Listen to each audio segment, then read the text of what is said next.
Hello, I'm Dr. Anadale, and this is my commentary on the 5 pages of Chapter 9 of Sullivan's book that I've asked you to read. These are difficult pages, and so here I'm going to give you a commentary on each of the 4 sections, identifying what I think are the most important points for you to focus on.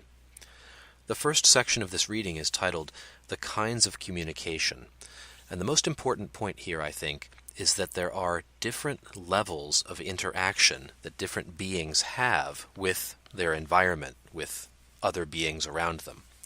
And we have good reasons for seeing a hierarchy in these levels. Some of these levels are higher and some are lower in an objective sense.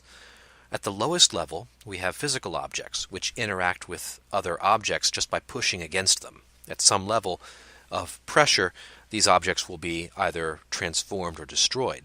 Above this is the level of living things, plants and then animals, which can encounter their environment in more complex ways, but in ways that are still limited to physical contact or the physical range of their senses. And it's with humans that we arrive at the big leap in engagement, because the human mind can know ideas or essences without any limitation in space. So, as a human, I can know things about distant galaxies or about people and things that I have never directly experienced. These real things can somehow become part of my human mental existence. This is the power of knowing, and it makes us far superior to other animals. In knowing, I transcend the limits of my physical body. And this is the point of the following section, titled, The Change Involved in Knowing is an Immaterial Change. The most important point in this section is given in the title. When matter interacts with matter, then both objects change. They change their shape, their energy level, or something like that. When mind interacts with an object, the thing itself is unchanged. So the Eiffel Tower is the same whether I know it or am ignorant of it. But the mind both stays what it is and acquires the new idea. Now, how does this happen? It happens because the mind merges with the idea or form of the thing that is known. And that's the topic of the 3rd and 4th sections of this reading. I am able to know the Eiffel Tower without becoming the Eiffel Tower because of my mind's ability to abstract the form or idea or essence of the thing and bring it into myself.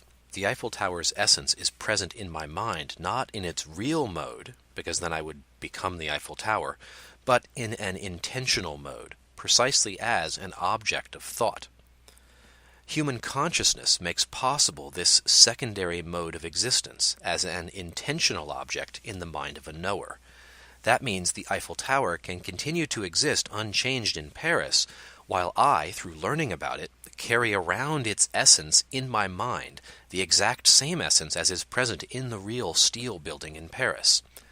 So the Eiffel Tower, and anything else, it can exist in 2 distinct ways, in a real mode, as the actual steel monument, and in an intentional mode, united to my and to many other knowing minds. So part of the unique dignity of humans is our ability to absorb the contents of the universe into our minds, to carry them around with us as our ideas. As conscious beings, we can know things, including inanimate things, that can never know us.